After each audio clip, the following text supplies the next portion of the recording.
Hey guys, आपने बड़े बड़े राष्ट्रपतियों का नाम सुना होगा, बट क्या आपने ऐसे राष्ट्रपति का नाम सुना है जो इंसानों का मांस खाता था, फ्रीज में रखता था उनके कटे हुए सर। ये राष्ट्रपति कहाँ के थे और इन्हें ऐसा क्या हुआ था कि इनको मांस खाना, वो भी इंसानों का मांस खाना पसंद था।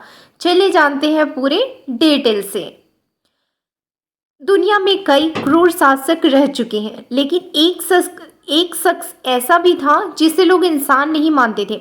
ऐसा इसलिए क्योंकि युगांडा का एक राष्ट्रपति इंसानों का मांस खाता था। जानिए क्रूरता की ऐसी कहानी जो हर इंसान की रूह कपा दे। क्या आपने पहले ये स्टोरी सुनी है? तो चलिए जानते हैं। युगांडा के तानाशाह ईदी अमीन को आज भी बेहद क्रूर शासक के तौर पर याद करते हैं। राष्ट्रपति के तौर पर करीब 8 साल तक राज करने वाले इस राष्ट्रपति ने लोगों पर जमकर जुल्म किया। इतना ही नहीं, अपने शासनकाल में 6 लाख से ज़्यादा लोगों की इन्होंने जान ले ली।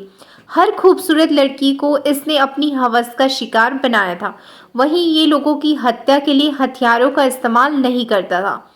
उसने कुछ को जिंदा जमीन में गड़वा दिया और बचे हुए लोगों को भूखे मगरमच्छों को खिला दिया करता था। क्या आपने क्रूरता की ऐसी कहानी सुनी है? लेकिन दूसरे क्रूर शासकों से ये अलग इसलिए था क्योंकि ये इंसानों का मांस खाना पसंद करता था। इतना ही नहीं, उसके फ्रिज में इंसानों के कटे सिर और बरामद जो होते थे। यही वजह है कि अमीन को मैड मैन ऑफ अफ्रीका भी कहा जाता है। और आज भी इसको याद करके जो लोगों के मन में खौफ आता है वो देखने लायक होता है। उसके फ्रिज में इंसानों के अन्य अंग भी मिलते थे। इस बात से अंदाजा लगाया जा सकता है कि वह इंसानी मीट खाने का कितना शौकीन था।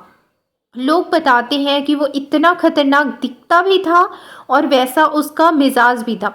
1979 में तंजानिया और अमीन विरोधी युगांडा सेना ने अमीन के शासन को जड़ से उखाड़ फेंका। इसके बाद अमीन सऊदी अरब आ गया, जहां साल 2003 में उसकी मौत हो गई। इसी के साथ शांति का जो है वो प्रसार होने लगा, लेकिन आज भी उसकी क्रूरता की कहानियां लोगों के जहन में जिंदा है और लोग जो है उसकी कहानियों को सुनकर उतना ही खौफ खाते। क्या आपने किसी राष्ट्रपति के बारे में ऐसा सुना था?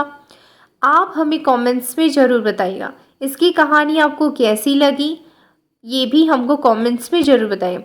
हे गाइस, ऐसी ही और वीडियो के लिए like, subscribe and share. Thank you.